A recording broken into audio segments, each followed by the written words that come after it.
Hello and welcome to another episode of the Leo Alves podcast. And in today's podcast episode, we are going to do something a little bit different to what I usually do because, as you know, or if you're a frequent listener at least, you'll know I often speak about health and fitness topics. But every once in a while, I like to just go down a different route and discuss maybe other interests I have, whether it's I've had podcast episodes about football, jiu-jitsu, language learning before, and I thought today I'd tap in more into the language learning part. And I've got two good mates with me here today who are both fluent in Japanese, which I think is the most impressive. But obviously they also speak English, they also speak Portuguese fluently. So three languages is very impressive, and I thought I'd get them on just for them to discuss with you today how they learned this language and what they did, tips for anyone interested in learning any language. I know I specifically mentioned free, but tips for anyone learning any language. And so you as the listener, if that's something you want to achieve right now, then I'm sure there's going to be a lot in this episode that you can take away from. Otherwise, I won't say too much more. I'll let them introduce themselves. We've got Gio and Marcel, and I'll let them introduce ourselves. We can themselves. We can start with Gio first, or do you want me to say Andrea? No, Gio is fine. Just fine. Hi, my name is Gio. I'm 26 years old and I've been learning Japanese since 2015. And I work as a translator and as an interpreter as well. Okay. And Marcel? Hello, everyone. My name is Marcel. I'm a software engineer and semi-pro basketball player, and I've been learning Japanese for a little over 10 years now. And yeah, I'm 24. Did I say that? Did I start with that? No. Yeah. 24. So, was there anything else you guys wanted to say before I just get stuck right in with a few questions I wanted to ask you guys?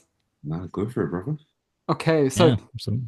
um, I thought I'd start with the first one. So, um, I think just for good context for the listener, I know I mentioned you guys speak three languages fluently.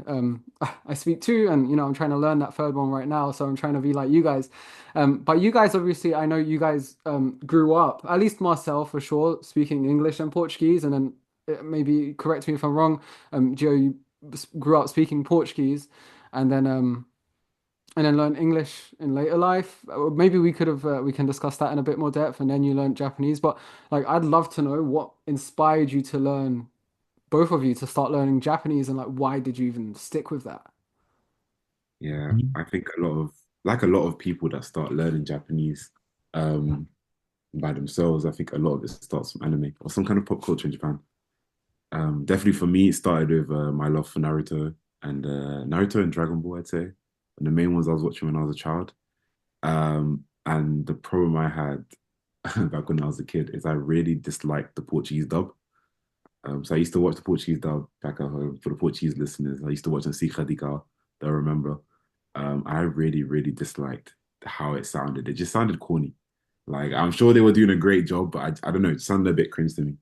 And I always thought to myself, wow, I wish I could listen to this like in its original sound, like its original dub, but while also understanding the language without having to look at the subtitles. And that formed the kind of motivation in the beginning to start learning.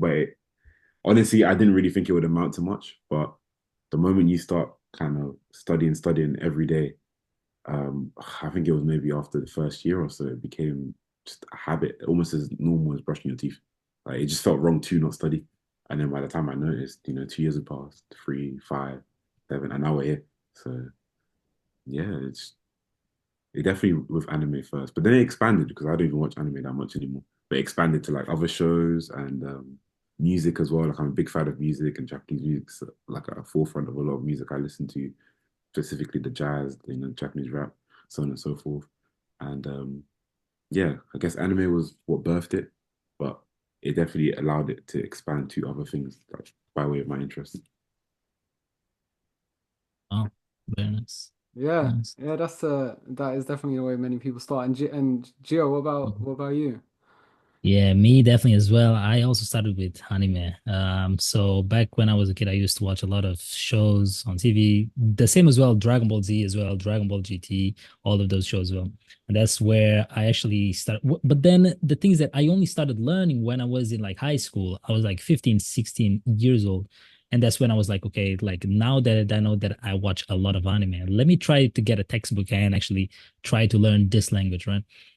But then because I also was such a big fan of anime back then, I so not only anime, but I also wanted to be able to then read manga as well without being like translated. So so this actually started with like a anime, when then it moved on to manga, and then eventually moved on to Japanese literature books as well, and then of course Japanese content. But I would say that anime was definitely when I started. Yeah. Okay. Yeah. So yeah, that's cool to hear because it's true. That's how a lot of people do start. I hear when in the Japanese speaking world, they get into it from anime. And I have to quickly ask before I go on to the next actual question. So Dragon Ball was obviously the common denominator here in regard to what it was that you really enjoyed growing up. What was your favorite Dragon Ball character quickly? My one, oh, this is a tricky one. So I would always say Yamcha, yeah, but no one likes Yamcha, you know. Really? Yeah, Guy Yamcha. that keep getting hugged every time. But the thing is that I only like Yamcha on the first Dragon Ball, right? Like that's where he like probably shined. Then afterwards, it was just horrible, yeah, Yeah, I unfortunately. don't know. As a child, I used to think Trunks was really cool. I don't Yeah. know, it's the whole sword and like the fact that his look was slightly different to everyone else. I used to think he was really, really, really cool. I still hold that thought to this day. If someone outside of Trunks, probably the boring answer Goku. Like I always thought Goku was just ultra, ultra cool. Yeah, yeah. Yeah, Man, Master Roshi for me. Uh, fair enough. yeah, That's not a I bad don't. answer. Yeah. What's that? That's not a bad answer to be fair. No, yeah, I always liked Master Roshi. But yeah, I had to ask as well. So like, did you guys like, and this is just kind of like my own question that I had in mind, and I feel like maybe some listeners can. Um, I think maybe relate to this in somewhat when it comes to learning a language so different to maybe their native tongue. Like, did you guys not feel intimidated by learning Japanese at all? This is something I see in forums as well. Like people or like or just like comment sections online. Like people are like, yeah, I started learning Japanese, but then once I realized how complicated it was, I just stopped. So like you guys, did you guys not feel like that at all? Mm, I guess from my side, this is the thing. It was so long ago now. There was definitely. I wouldn't say that it was not intimidating. It's definitely like you said, learning a language that looks nothing like your own. It's almost like where do I begin kind of thing.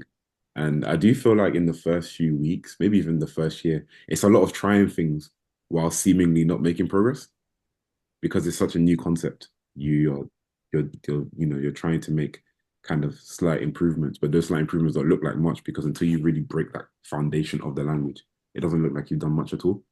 So I would say not so much intimidation, but a lot of frustration, like a lot of frustration in those first few weeks and months. Trying to kind of see a kind of result out of the work that you're doing. Because I really feel like until you get that first foundation, which at least for me, it took a lot more than a year, especially as young as I was, I think I was very inefficient in my studying. I would say the first few years for me were a lot of like building good habits and trying to just understand the foundation of Japanese as a whole. So while I wouldn't say intimidating as much, I'd definitely say frustrating was a big thing for me. It definitely frustrated me a lot. In my case, oh my days, I felt really intimidated and frustrated as well. So because I started with textbooks, and so I started with a textbook called Genki. But then I used to browse Reddit a lot back then, and then I saw someone that maybe achieved let's say a really high level using a different textbook, and then I would change to this another textbook just because I saw this post of this guy that got like a went one in like two level in 2 years. So I felt really intimidated seeing people who were making progress way faster than I did, just because I kept jumping from like this book to this book and to that book as well. But then eventually, once you actually finish one of the books that you're doing actually, and then you move on to the next series, um, it would just be like kind of like a snowball. Yeah, it would just like pile up once you actually know more. So, but then yes, I would definitely say that. And also when I started speaking, because I was really scared of speaking as well with like Japanese people. I always felt a bit scared because I also have a small stutter as well. And then when I used to speak with like Japanese people, I was a bit scared that they would not really understand me. So that was quite a big hurdle to like get through at the beginning. Yeah. Okay. And yeah, I can completely relate because yeah, when I first started, so sometimes I'll tell myself like, wow, like this is so far away from like just the English language, for example, that if I had dedicated the amount of time as I have with studying Japanese as something like maybe, I don't know, French or Italian, I'd probably be fluent by now. So like there is um yeah, I can definitely get why a lot of people would feel like that. This next question that I had in mind was more for like Gio over Marcel because, and please correct me if I'm wrong on what I'm about to say. I'm assuming here just based on previous conversations. And this is just context for the listener. So Marcel, you were born and raised in England, right? Or were you born in Portugal? I know your parents are Angolan, London. right? Sorry? Born and raised in London. Yeah. Uh, and yeah, like you Uh, said, yeah. Angolan parents. And then Angolan parents. And then Gio was born in Portugal to That's Angolan right. parents. And then you That's moved right. Yeah. to England like quite recently, no? Or like Uh, 2019 or something. yeah, 2017, so 7 years ago. Yeah. Okay. So, because I wanted to ask you as well, Gio, actually, like, how differently would you say you approached learning Japanese to learning English? Mm, mm, So very differently as well, because in Portugal we have this thing of like everyone, like of let's say like Gen Z, like everyone really understands English, even if they don't really speak it that well, but they just know it because of like social media, like YouTube as well. All of the videos are in English, and then of course we start learning English at the age of 6 as well, which is of course like very basic English in school. But I feel like everyone knows how to really speak English, but like it's not like we actively learn it. Like we don't actually go through textbooks and stuff. But then, of course, like learning Japanese, since I only use textbooks, was I actually had to sit down and grind. Okay, like how do I conjugate this verb? This word means this. Okay, I need to memorize this grammar point, etc. So it was very different because in English I was, let's say, actively consuming content, while in Japanese I was actively learning grammar, learning vocab. So it was very different as well. Yeah, I would Yeah. say. So like yeah, it's I can get what you mean in regard to it because obviously I'm living in Portugal now and a lot of people do have, and at least more so the younger generation, haven't a good I would say an idea of English if they're not at least fluent with it. And it's just like it's an environmental thing, you know, you grow up, music's in English, films are in English. And Portugal, I think, is one of the countries that don't dub movies. That it's with English subtitles. So there's just all this English input from environment, and now even more so with social media, like you said.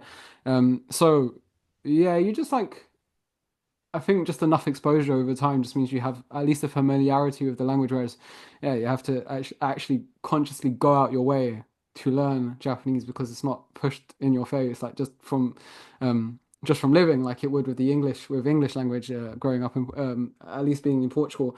Um, a few other things I wanted to ask about were like, and we can go each through each one like bit by bit, and this is for both of you guys again. So like, I know you guys, or I assume you guys would have used at least some of these, and you'll have definitely an opinion on them. Um, and again, like the listener can just take away what you guys think because. And then just see what like maybe makes sense to their own language learning journey. So like maybe let's say language exchange calls or websites or apps like, and we can start with language exchange calls like. Um, or where would you maybe rate the three of them, like language exchange calls, websites, and apps? Like what would you say on the three of them? What would you mean by websites?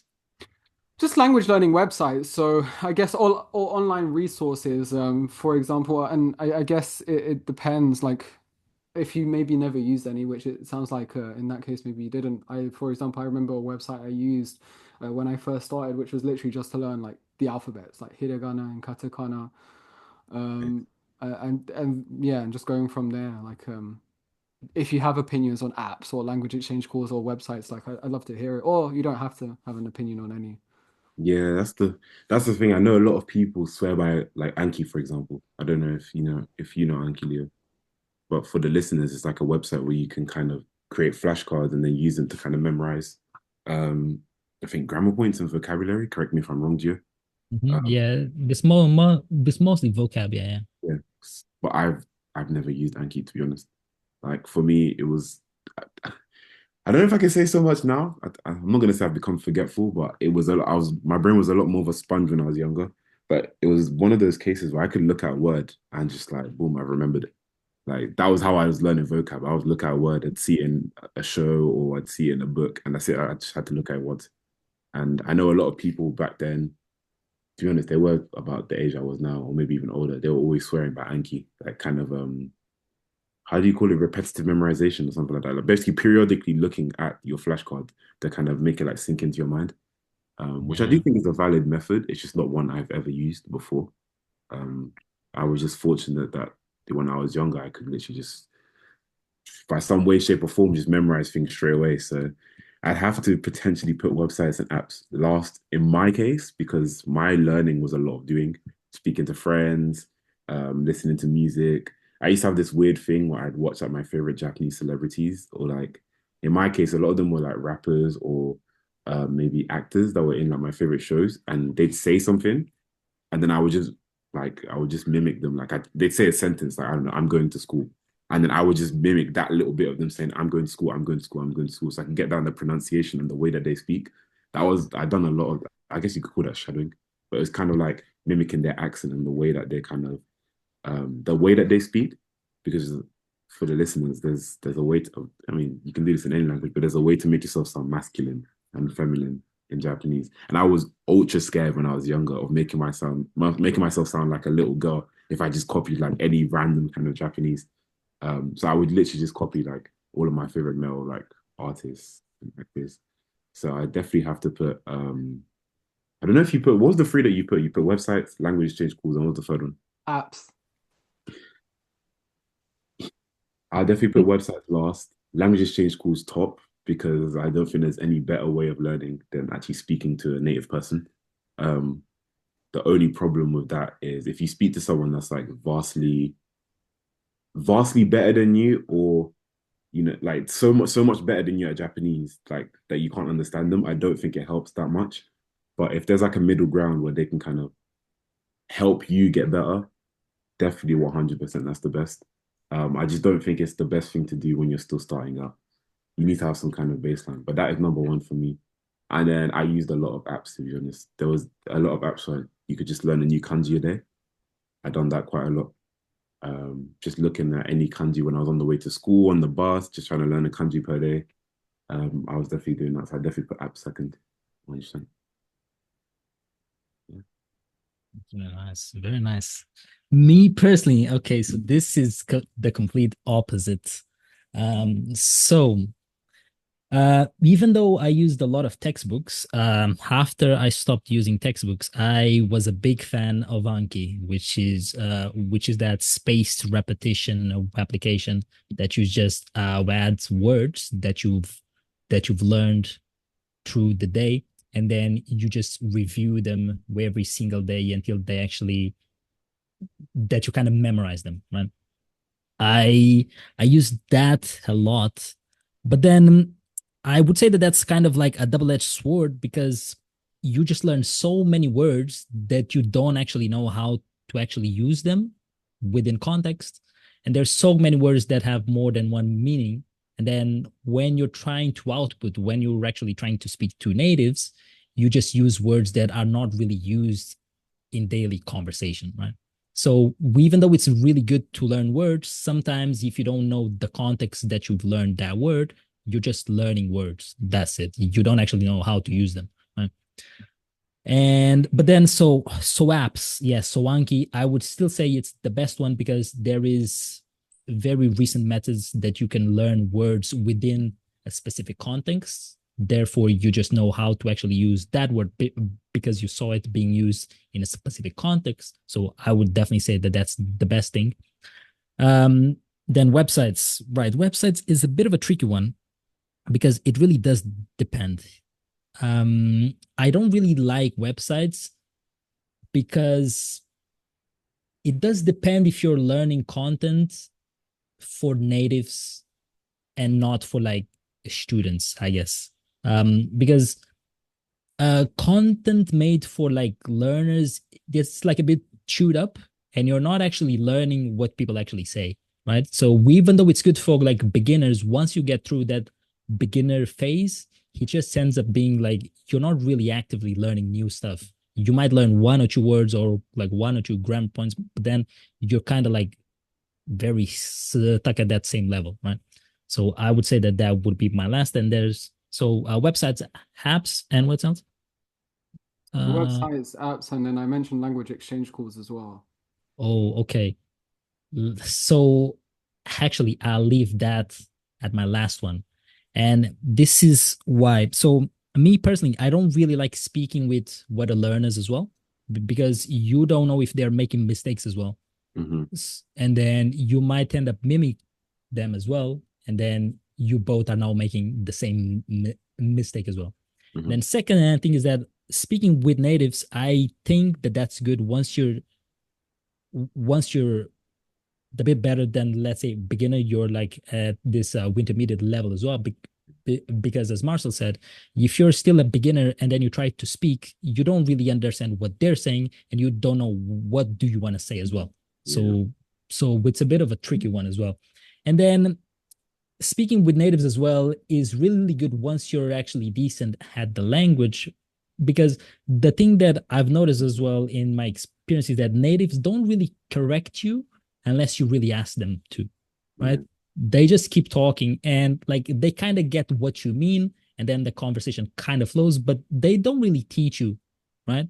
So that's why I don't really like speaking unless you are at least at the intermediate level. So yeah, I would say that apps number one, uh, especially Anki as well, because you can customize it really good. And then websites number two, and then language exchange number three. Yeah, for sure. Hey, those are some really interesting points that I never really like never crossed my mind, but they all make a lot of sense. Um, I mean, as a learner yourself, where would you put them? oh, Mm. for me personally, Yep. I would say to be fair, I don't use websites that much anymore. I used to use them quite a lot at the start, but it was for really simple stuff like hiragana, Mhm. katakana, and for that it actually worked really well. Once I got like beyond understanding and being able to read those, I kind of like dropped the websites, but Mhm. they were valuable at the time. Um, Language exchange calls, what Gio said about um it being tricky. Like with other, I've never actually done spoken Japanese with other learners unless there was a native in the room or in a call. Whereas with natives, it is true where there were times where um, I just had no idea about how to say what I wanted to say. Um, and unless that person had somewhat of an idea in English or Portuguese, like the conversation would be really stuck. Whereas now I feel like it flows a bit more nowadays as I think both sides have improved their language. Um, so yeah, there is that one thing I do find also I think quite can be quite cool, but you have to make sure you actively take part in it. And if you just stand on the sidelines, then it's probably not the most helpful thing in the world. Like it's okay, it's better than nothing. But and I'd love to hear maybe you guys' opinion is sometimes when you do like group calls, like we've done in the past, where maybe there's three of us who are learning Portuguese, and then the other three who are learning Japanese, and each group being like a native speaker for that other person's language too that they're trying to learn, and that I feel like that can be quite cool and quite a unique thing. Quite nice to have as well. Again, you do have to ensure that you actively take part for it to be of some sort of value as well. And I think that's quite nice just to because then you start to hear how conversations actually flow and the pace of conversations and you're not being spoken to in a way which is like a slower or broken because just so they want because like they understand maybe you're not fluent so they try and slow it down blah blah blah. Whereas when you're in the middle of a conversation you're like okay so this is what the pace of an actual conversation is like and then you're trying to listen and then trying to make inputs wherever you can. So I feel like again it doesn't have to be the be all and end all but it can just be like a nice tool to have amongst maybe many different tools. Apps, time and place. I think I would love to ask you actually because I was going to speak about immersion next, but this is something that I have to mention because I know you guys both have strong opinions about it. Before I go into that next point, like the most popular speaking app in the world for every single language, or Duolingo. Like Oh Lord, that's the most popular one worldwide, and end the podcast now. yeah, and like maybe like it could be good to hear your opinion on that. Like I got way too into Duolingo. Like for I think it served me well at the beginning, and then after a while it was just like I continued for way too long without needing to, and and yeah, I've got my own opinions about it now. But like yeah, I'd love to hear what you guys think, considering it is the most popular app, and chances are if the listener is learning a language, then they probably have it on their phone right now. Yeah, Duolingo. Um, I do think for like a rudimentary, can I learn some, some hot phrases before I go to Japan in 2 weeks? I think that's a great app. Like I feel like if it was something like that, I think that's probably one of the best apps out there. Like the game, the kind of the way they gamify the whole like language learning, I think is really like interesting in the sense that it will keep someone captivated and they'll want to keep on playing because it's like a game. Um, will it actually bring you any close to like anywhere near fluency? No, not really. It's not something I would do for more than a few. I would even want to say like a few weeks at a time. The only thing it's really good for is vocabulary. Um, you can learn a few. It's the problem. Like Duolingo, it has its place. I don't think it's bad for a beginner, but I don't think you can really learn a language without actually understanding the foundation behind it. Like you have to go away and learn the foundation behind the grammar and how it's structured, so to speak. But Duolingo doesn't really do that for you. It just like kind of how can you put the sentence together. So I do think at best it would be like I said, one of the let me see like 20 top phrases I could use before I go to Japan or whatever country it may be for this quick trip that I have. I would have put it like I remember Leo, you were doing it for how long was your streak? Like maybe 2 years, give or take. It was a long time. Yeah, yeah, yeah. It Yeah, was a long that time. I commend you for that. I do. I really do. I don't know. Me, for one, I probably could have kept up for a year if I saw the value in it. But it's just like by itself, I definitely wouldn't do it like alone. Like if someone told me their only source of studying was Duolingo, I would tell them to like reconsider how they're studying like yesterday. But if it's as part of a kind of balanced studying package, let's say, where they're looking at other stuff, they're doing grammar, they're speaking to other people, they're having like some kind of input or immersion. I don't think it's the end of the world. The fact that they're doing it shows that they're quite engaged and like they're quite into the language. So I don't think it's the worst thing. It's just I do really struggle to see how people can do it for so long. Oh, damn. Yeah, Duolingo. I always say this, if you want to learn an Asian language, Duolingo is not the one. If you want to learn an European language, let's say like Spanish, French, German, you can start with Duolingo and then move on. But then if you want to learn Japanese, Chinese, Mandarin, Cantonese, etc., Duolingo is just not it. I've seen multiple videos as well of these guys that have like 1,000 day streak as well on Duolingo. Did I learn Japanese? And the answer is that no, that they haven't. So the thing is that Duolingo, yeah, how do I say this? So as Marcel said as well, Duolingo makes you think that you're learning by giving you points. etc., by sort of gamifying this whole experience. But in reality, once you actually try to use your Japanese, you just know that, oh, okay, you might know a couple of words, but that isn't really learning at all, right? I would always say, like, if you if you're using Duolingo, maybe you're just not serious about actually learning Japanese at all. Yeah. I don't like it at all. And I used to actually stream on Twitch. I did I did the sort of Japanese course when it actually got launched. I tried it. It was horrible. And then I've done it in 2022 as well. Again, it was much better. There were a lot more content as well, but it was still bad. So I would never recommend it at all if you're serious about learning Yeah. an Asian language, at least. Yeah. Why would you specify, like, why specifically an Asian language and a European? Like, why is it not okay for an Asian language? And I agree, but like, it could be good for the listener to hear. And why do you think it's okay, maybe to start off with if you're learning a European language? Very good question. So there is a lot of points. The first point, grammar. The grammar is the complete opposite, right? So let's say if you try to compare English and Japanese, it's the complete opposite. Japanese, the verbs comes at the end of the sentence, and then normally we are just a bit different, right? So Duolingo doesn't really explain grammar. They just tell you, okay, like put together this sentence and this means this means that. Okay, now you try to guess and then you sort of sort that sentence. That will not help you in the like long run if you're actually trying to get the basics down. Because like if you don't know the basics first, how are you planning on going to like a higher level if you don't get the basics first? So maybe if they sort of explained a little bit of grammar, even just the basics, that would be a bit better. But besides that, it just doesn't work. But if you try to compare it with like French or like Spanish, like because like it's so similar, you kind of can learn it through like osmosis, kind of. So that's why I always say that it's a bit better. Yeah, yeah, Learning through his business is crazy.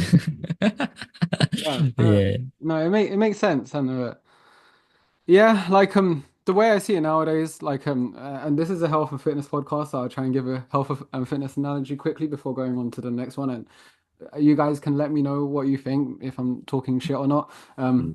Like I think it's a bit like so in the world of health and fitness you've got like supplements which maybe make like a 1% difference to your overall progress, but so many people like put them on such a pedestal, and before they think about things like training or sleep or the amount of protein they're eating, or are you even like working out and getting it done, which are all the big rocks and the things that are going to make like 95% of the difference, they start thinking about like which pro-workout should I take, or which brand of creatine, or which omega-3, which overall is going to make like a 1% difference, deficiencies aside.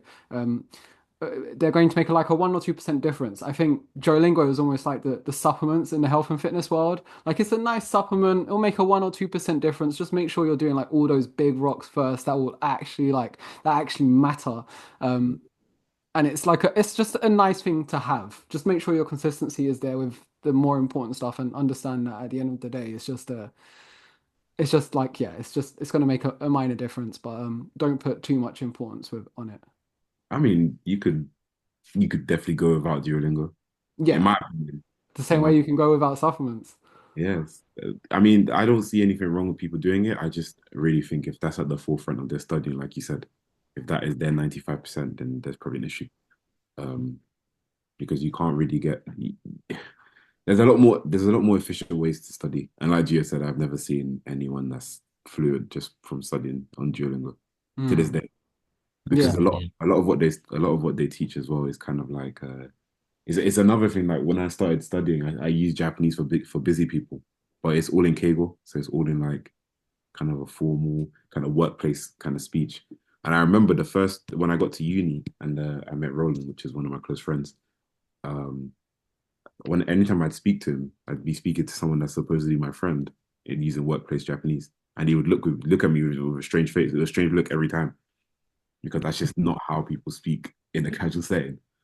Um, Duolingo is the same. It's all like Keigo. It's all this formal speech that obviously you do use it day to day, but with other clients or other colleagues, which is not the majority of the time. You're going to be speaking to a lot of your friends or, a lot of people that are supposedly closer to you than like a colleague.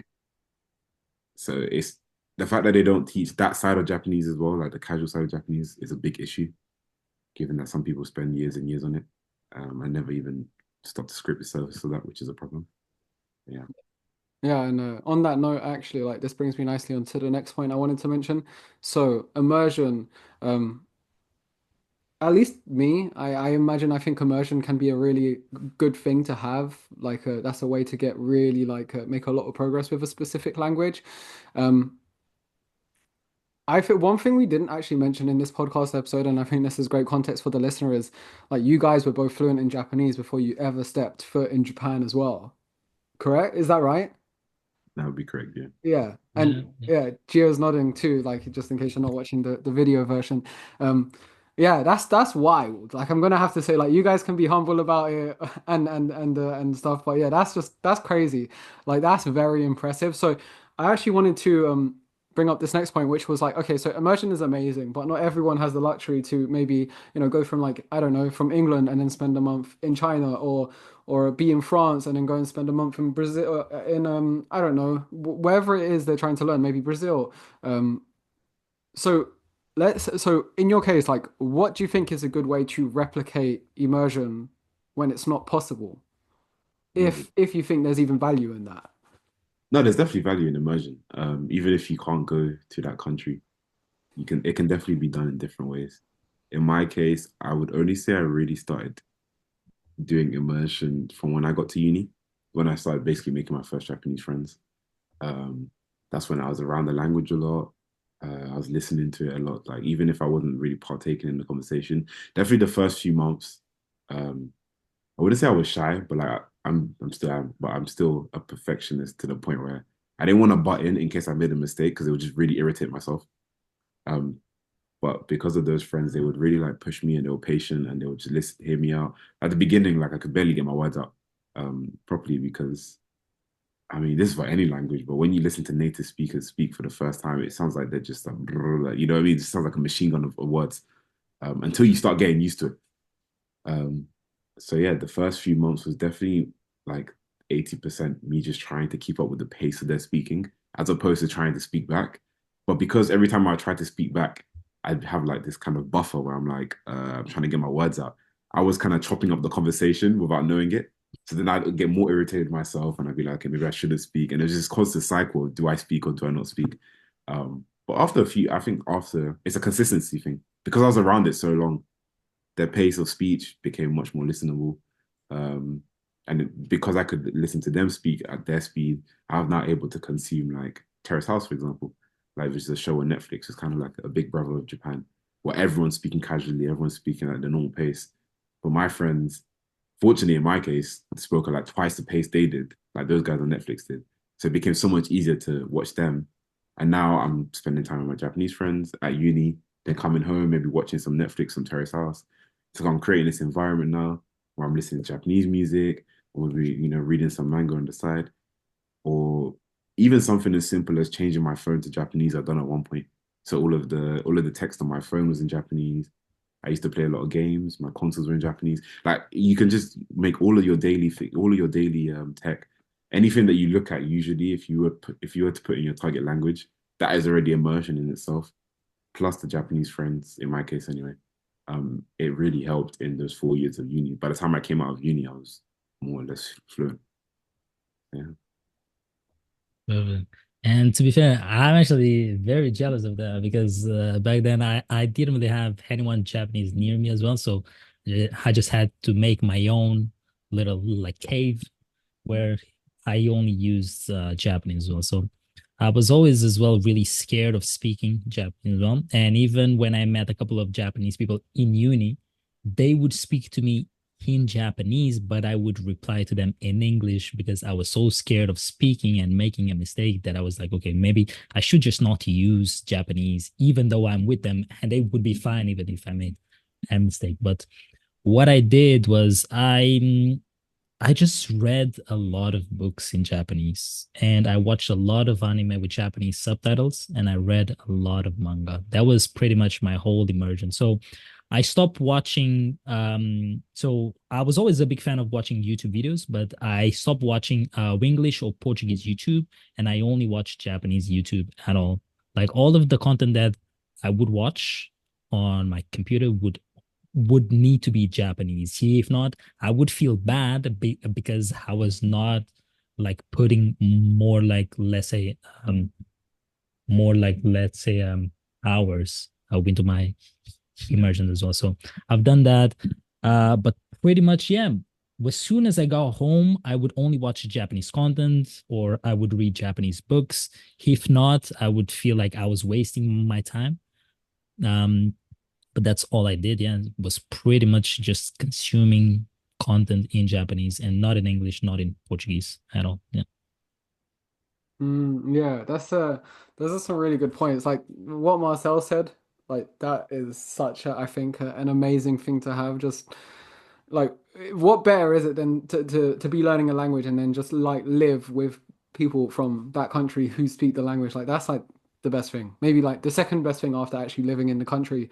Um, Got lucky, yeah. So absolutely, yeah. yeah, and I can relate as well, where you were saying like you would feel like they would speak to you and like you were just like taking a moment to buffer and Yeah. at first like that's how I feel on the language exchange calls where when there's a group of us and everyone's speaking in Japanese and it's like I get the conversation. Like I would say I understand maybe 85% of what's being said, and then the remaining 15% is just like context, which kind of fills in it in itself, and then I have like a good idea of what's being said. But then to reply, I'm just like, okay, like to articulate a response, like I just have to think about how to say it in my head. But like it's buffer like there's this buffer, and then by the time I'm like, okay, I know what I'm gonna say, like the conversation's moved on to the next thing. And I'm just like, oh shit. Like it's just a bit of a cycle of that. So yeah, it was just yeah, I can relate on that. But That's why it's when also you, good to hear. I always tell you it's gonna get better because that was literally me a few years ago. It does Mm, get better. You just have to stay around it. You have to keep on consuming, and then I couldn't even tell you the method. It's just at some point it will just click. Like you start yeah, to build sentences faster, and because if you're already taking in the information fast enough, and it's just getting the words out, it just gets faster with more practice, and the more that you do it, it's almost like the language in itself is almost like a muscle. Just gotta keep training it. yeah, yeah. And just to like I'm not I'm speaking about myself a bit here, but I guess um yeah, I feel like I do have to make a better job in just consistently trying to consciously be around it like I am already. Maybe I'm just being a bit hard on myself, but I am already, but I feel like I could do it better. Like, for example, whenever I would watch Japanese TV, it was with always with English or Portuguese subtitles and I guess it's kind of easy or like to just get a bit lazy and like just switch off almost from the Japanese what's being said, what they're saying on the television, almost just like just resort to reading the subtitles where um and I don't know why it took me so long to start doing this. It just was a thought that never entered my head. But when we met up the other day, Gio, and in Cafe Nero, and you were like, "Yeah, I think it can be valuable to watch a Japanese show, like if it's even if it's anime, but have Japanese subtitles on." Anyway, I started doing that as soon as I left, and like, yeah, that makes a huge difference. Like, I'm really switched on to what they're saying so much that I feel like it's going in even more. And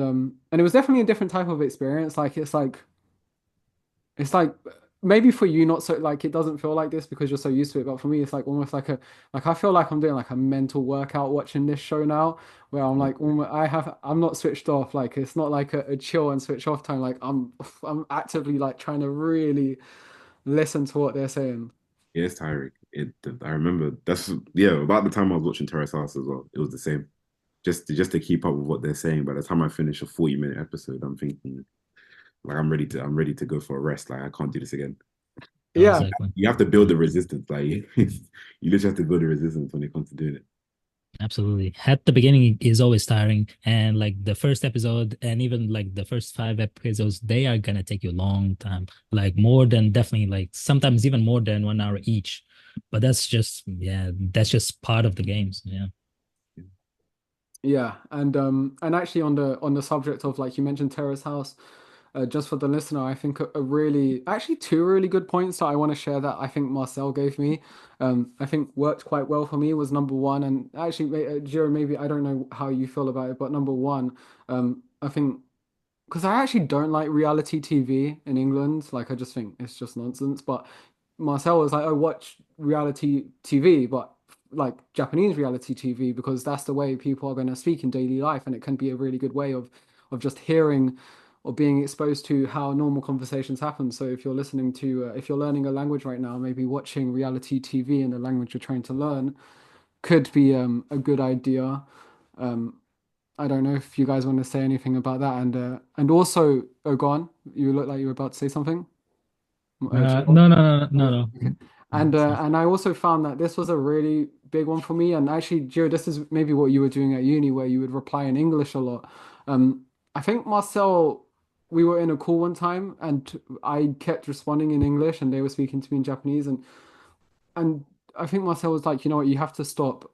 Whenever so you're speaking Japanese, and then whenever you don't know how to say something, you start speaking in English. But that's just you can't keep doing that. Otherwise, you're not going to push yourself to try and say what it is you want to say, and really try and work things out in your head. And I thought that was actually a really good tip because I was like, all right, actually, that's very true. I'm doing that a lot more um, than I probably need to be doing. And I always found that it just with that extra effort, you end up like just thinking of other ways to try and say what you want to say. Mm. And yeah, it was. I don't know if there's anything you want to add there or maybe change since that conversation. No, I mean it makes perfect sense. That is exactly what I meant. And also the other problem is the more you reply back in your native language or what feels comfortable to you, the more you build that bad habit, and the harder it is to break. So the sooner that you, even like I said, even if you're not managing to reply back in Japanese at the current moment, you will find a way to do it as time goes on. Like you just have to kind of embrace the mistakes. Um, Once again, it's something that I was doing as well, like a few years ago when I was, I'm not gonna say when I was learning because you never stop learning, but a lot earlier in my learning journey, as the same mistake I was making. And once it really gets ingrained in you that you want to reply back in English or whatever language it may be, it's really hard to break the habit, like really, really hard. So I definitely don't recommend it. Just even if you do make mistakes or you do hold up the conversation, it does get better. It's just a matter of practice and time and consistency. Consistency being the number one, 100%. Absolutely. And also, I mean, even if you don't know how to sort of say what you want to say, you can always try to sort of explain it within the words that you know at the time as well. Like if I don't know like how to say house, I can't just say, oh yeah, like it's the place I live, right? Yeah. And you It's, can't just say that as well. So there is multiple ways as well. Yeah. Hmm. Yeah. Okay. Yeah. So I thought like so we are coming towards the end of the podcast episode because obviously I want to be mindful of you guys' time as well. Like there was two more things that I had in mind.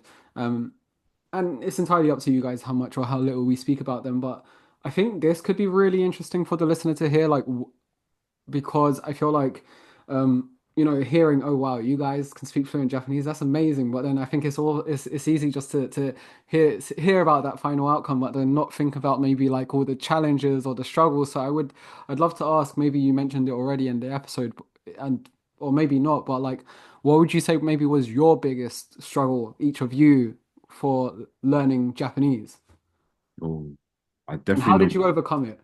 Definitely number one for me is overcoming this. I know there's a word coined for it, but I don't. I make it a specific thing not to interact with Japanese language learning forums. So I don't know the specific word. Maybe Gio could tell me, but there's like when you reach an intermediate level, there's kind of like a plateau that you hit where it feels like you're not improving, but it feels like you're at like a base standard of Japanese or like a base standard of anything. I feel like this happens when you learn even a new hobby. Like for example, I'm learning guitar right now, and I feel like I'm about to reach that kind of level where you're intermediate, so you can do a lot of the basic things. In my case, for Japanese, I could have basic conversation with people, or I could, if I were to go to a Japanese restaurant, even in London, I could order something, no problems. But when it came to having like more of a deeper conversation, I could never get my words out. One example I could think of, one scenario is during COVID, for example. Obviously, COVID happened, and when I was talking to people in Japanese about COVID, you had to use a lot of like medicinal terms or scientific terms, and have those kind of conversations like surrounding science and medicine and whatnot. But I could never get my words out, and it felt like no matter how much I studied, I couldn't get this new vocab in, I couldn't get the new kanji in, and it just felt like I was hitting a ceiling no matter what I did. Um, and that feeling of the plateau only went after I just actually consistently, I would say when I actually explicitly studied again for a year. I feel like I studied up until maybe 2019, 2020. And then I kind of just let osmosis take the wheel. Like I just kind of learned by doing, learned by speaking to my friends, or learned by just listening to music or watching shows, whatnot. I didn't actually pick up a book and study. And the only way I defeated that plateau or like kind of broke that upper ceiling is when I went back to we didn't even speak about this book once, the Take In book, which is for the listeners, probably one of the best grammar books you can ever pick up. Not sponsored, but probably one of the probably the best grammar book you can pick up. That book had a lot of the grammar I needed to kind of break into that advanced level, which is not the casual speak, not the workplace basic speech either, but the kind of grammar points that you need to kind of express ideas that are more complex. And when I studied those like properly for the next year or so, only then did I manage to start getting my ideas out in the same way that I wanted to get them out. Maybe if I was speaking English or Portuguese, because it's not that I couldn't, like Gio said, I ended up having that kind of thing where you can explain things in different words is like a blessing and a curse, because when you're still trying to learn and you don't want to default to your native language, it's good because you're still practicing like the language, or in this case, Japanese. So you'll still use Japanese to find it any which way you can. But when you want to express some kind of complex idea in a specific way, but you find out that you can't, and then you use some other kind of basic words, I'm going to say basic words to get around it and express that. It's kind of frustrating because when you get to that, you're like, oh, I wish I actually knew the correct way to express this as opposed to having to go like a roundabout way and explain it in these basic terms that I know. That was a big issue that I had. Um, I'll call it intermediate plateau. I don't know what the name is, but like I feel like everyone has one of those where you feel like you're not improving anymore. And now you have to kind of almost go into like a second wind studying wise and just kind of like put your head down again and then go for it. Yeah. That's probably the number one obstacle I had. I don't really think I had many other struggles apart from actually going out and speaking. I used to have because I was such a perfectionist, I had such a fear of speaking. Or not fear, but like I said, I didn't want to make mistakes because I kind of, I guess I'd say I overestimated my ability a little bit. Like I thought I was already so good that I didn't have to make mistakes. And that kind of hindered me because then I wouldn't want to speak just in case I made a mistake. But you kind of just have to let your ego go when it comes to this. The moment you let your ego go and just accept that you're a learner and you'll never stop being a learner, it becomes a lot easier to just speak because then you just stop caring.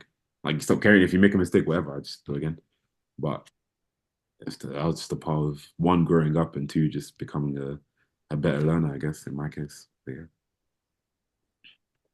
Absolutely. In my case, so I am in so many Japanese learning communities, and I feel like this is actually a curse because you have so many opinions of so many beginners and so many advanced people and so many intermediates that at one point you don't even know what is actually correct and what's actually wrong. So one of the things that I had a lot of trouble with, as I've mentioned as well, was always spoken Japanese because I was that guy who was constantly reading. I was picking up all of the new words I saw in books, all of these new expressions, all of these new terms that people don't actually say it out loud, but like once you read a book, you see it there. But once you actually try to speak, it's not really natural to say that sort of expression or that word. And there was this theory that was actually made by a very big language learning guy as well. He always said that okay, once you've got enough inputs, you will be able to output with no problem. And I was then this mindset actually got to me like really hard as well because I thought, okay, so maybe once I've read 100 books in Japanese, I'll be able to speak Japanese with no problem. I'll be fluent. That's fine. That's not true. Of course, that's not true, right? What actually made me very good at speaking Japanese, me personally, of course, I would say that you need to listen a lot more than you read. So if you want to get good at spoken Japanese, or let's say in any language, you just need to listen a lot. If you want to be good at reading, of course, you just need to read, right? But to be able to speak, you need to understand what's being told to you before you can actually speak, right? So you need to listen a lot. And then once you actually try to speak, right, because you've heard so many people tell you the same thing, right? You can just kind of copy. Right? But I think that if you just want to learn, I wouldn't really recommend you to go into any sort of language learning communities as well, because it's a curse, really, because you see so many bad opinions, and like you see so many people telling you the same wrong opinion, that you end up thinking, oh, maybe I'm the one that's wrong, right? When it's not the case. Like it's so bad, so bad. But yeah, one of my big struggles was definitely spoken Japanese, and yeah, just listen and you'll be fine, honestly. And speak, of course, man. You still need to practice, of course, but then listening, I would say it's definitely 80% of speaking it. Yeah, there's a lot of bad opinions online. That's why I really do not engage with any online communities like at all. Like I just It's horrible. there's a It's lot really of bad. there's a lot of bad. I'm not gonna call them bad takes, but people are very protective over their opinions, and they don't really. There's not much discourse. It's kind of like I believe in this, and this is the only right way. And I just don't think that makes. When you have so many people that think that way, I just don't think it makes a good environment for learning. So I've always kind of taken a lone wolf approach. I didn't really, yeah, I didn't really have many people to like do the grind with. I actually started as a group of people back in school when I was 13, yeah, 12, 13. But everyone kind of quit within a few months. And then the one guy that kept going for the following 3 years, he was kind of on and off.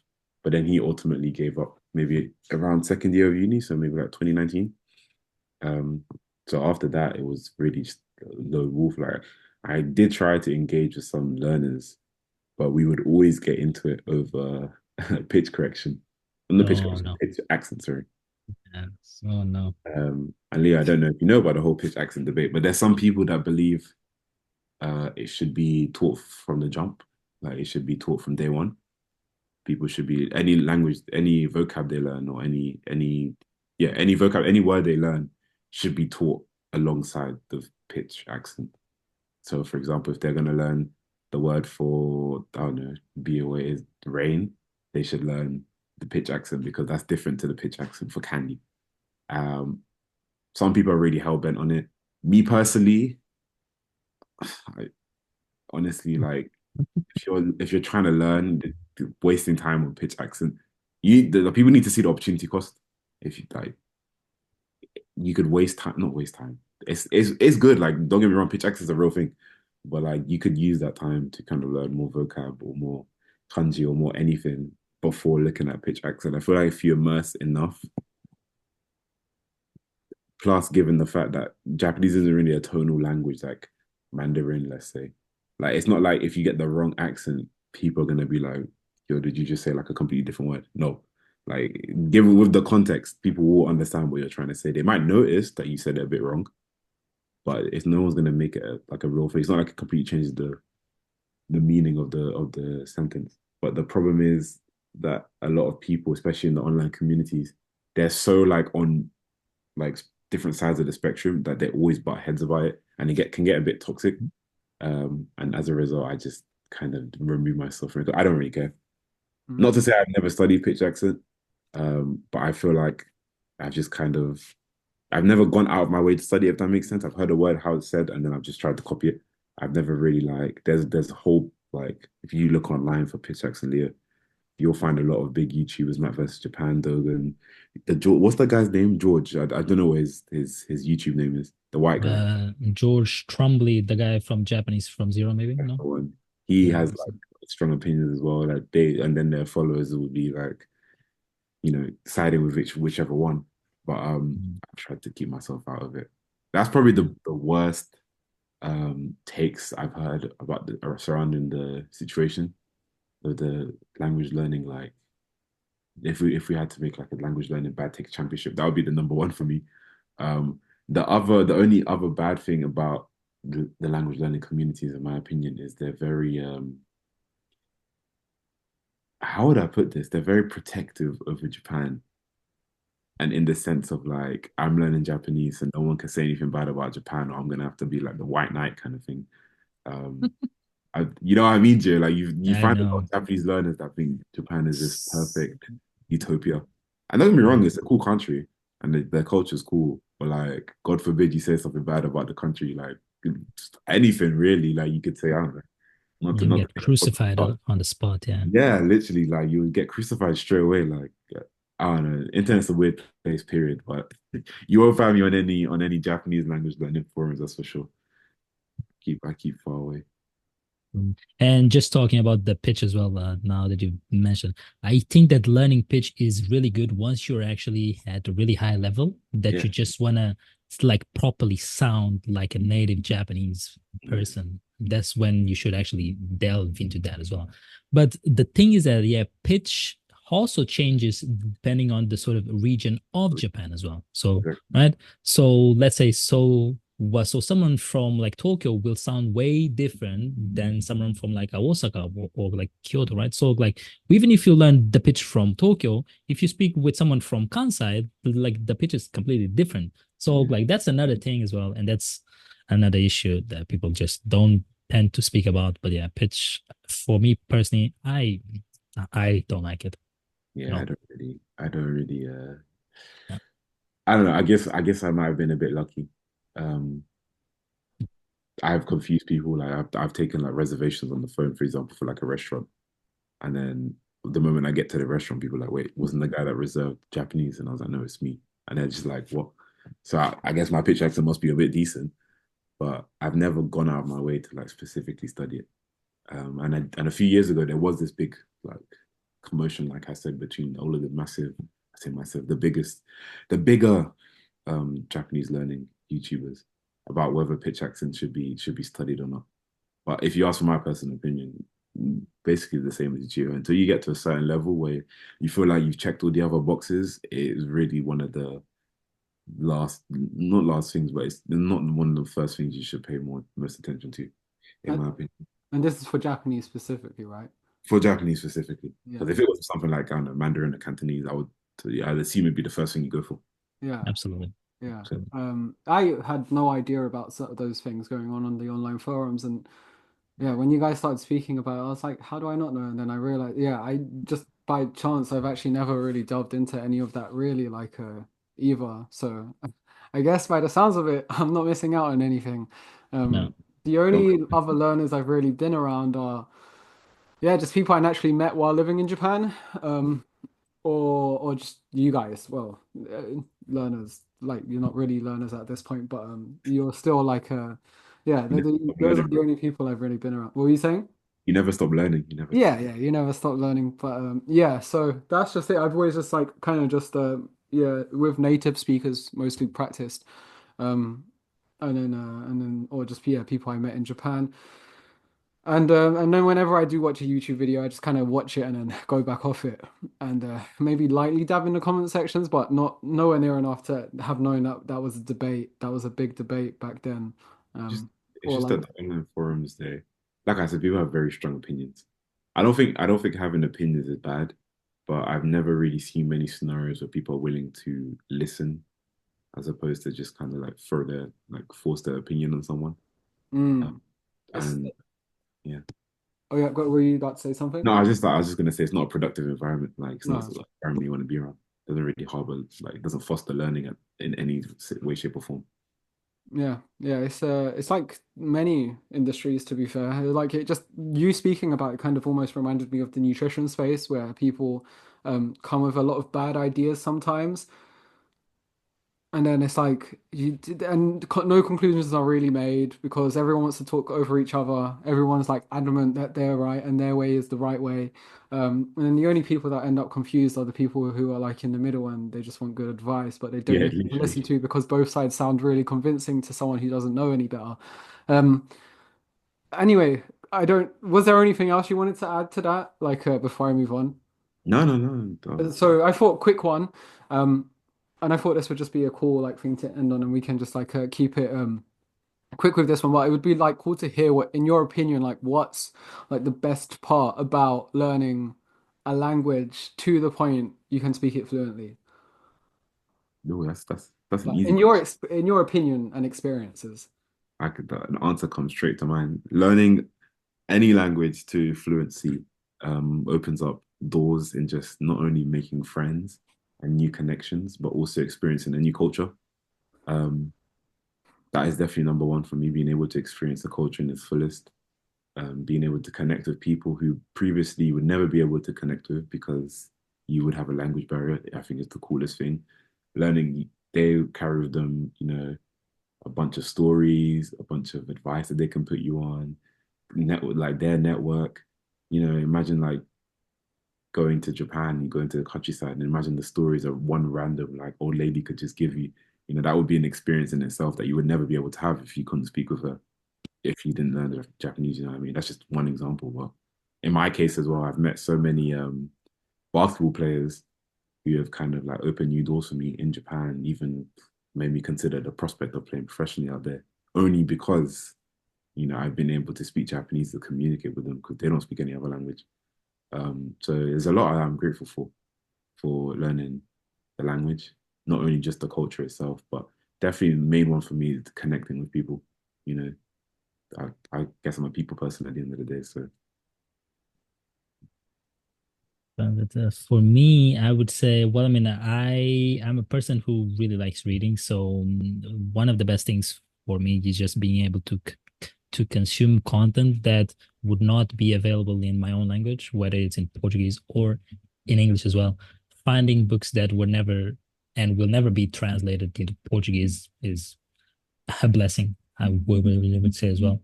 And then, as Marcel said as well, yeah, being able to actually connect with people that you would never have the chance to if you don't actually speak their language, right?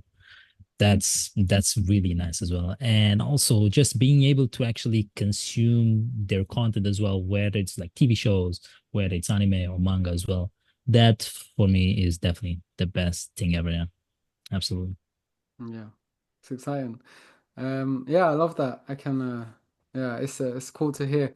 Um, so last question, is there anything in the podcast, like, is there any topics or questions that I didn't mention or we didn't cover on a podcast episode that you would like to have discussed or covered that we yeah, can do right let now? me see the list you sent. Sorry? I'm just saying, I'm just checking that list that you sent before. Ah, okay. Gia? I don't think so. I don't think so. That was pretty thorough as well. Yeah. Damn, you went through everything, and I didn't even notice. Yeah. Do you know what? Quick one, because I just thought of something. Because we discussed apps, websites, and language exchange calls earlier, and we can keep this quick because I know we're about to finish now. Like, in your opinion, do you think textbooks still have value nowadays, or do you think, Billion percent. yeah, okay, 1 billion percent, because especially the ones for foundation, learning your foundation, your base is important no matter what stage of learning you're at. One book that I still look at today, once again not sponsored, but the Taken book is I'm telling you, that Taken book is will take him a guide to learning Japanese. I still look at it today because it has all of the grammar points from ultra basic to ultra formal, like going like we're talking to a client kind of formal. So there's still usage for me to like to this day. I've read the whole book back to front, but there's still sometimes I want to go back and just check one little grammar point. That's probably the only textbook I look at nowadays, but that just goes to show that they still have their place. You know what I mean? So once again, Yeah. not I have a different opinion actually, even though I started with books. Um, if it's like physical books, I would never recommend people to actually start with books anymore because and this is I think that this is the good part of being within Japanese learning communities is that there's always new methods coming out as well. And these new methods are way more, let's say, interesting as well than like just going through a whole textbook back to back, right? So me personally, even though I started with textbooks, I did so many of them. I still have like 6 textbooks here as well. Right now I think that there is better ways to actually get better and to actually start immersing as soon as possible. And we, instead of having to grind, let's say 1 or 2 textbooks before you can actually be able to do uh immersion. Yeah. Yeah. Yeah. Yeah, so just if you as the listener were wondering now, now you have the opinion of two people who have achieved great fluency in a language. Anyway, to finish this podcast episode, I thought I would just say like what you guys can share. Where can people find you? Like Instagram handles, YouTube. Marcel, in your case, your Take Him affiliate link. You can share all of that. You can share all of that here and now. Take him And link. uh, Um, I guess in my case, I just have Marcy Hoops, which is my basketball content page. So MAASHI Hoops. That is where you can find me. Mostly basketball content. The odd Japanese content, most likely going to be a Gio. But yeah, that's where you can find me. Absolutely. Yeah. You can find me on Instagram, which my handle is IT0NA, and on YouTube as well, which is if you just search for Abikyokan, which is KBIKYOKAN, you should be able to just find me there. Yeah. And that's okay, Leo, yeah. you should do Mhm. a little message in Japanese before you leave. I'm going to link all of your links in the show notes of this podcast episode. So if anyone just got lost Yeah. um, while listening and they just got confused, then you can just check the links in the show notes of this podcast episode and it will all be there. Marcel, I have to say a phrase before we leave. That is some serious pressure. Um, Mata, just bye. But Leave it at that. But So yeah, anyway, thanks guys for coming on, and I hope the listener enjoyed this podcast episode. And otherwise, take care. thank you very much, Leo. thank you. Thank you.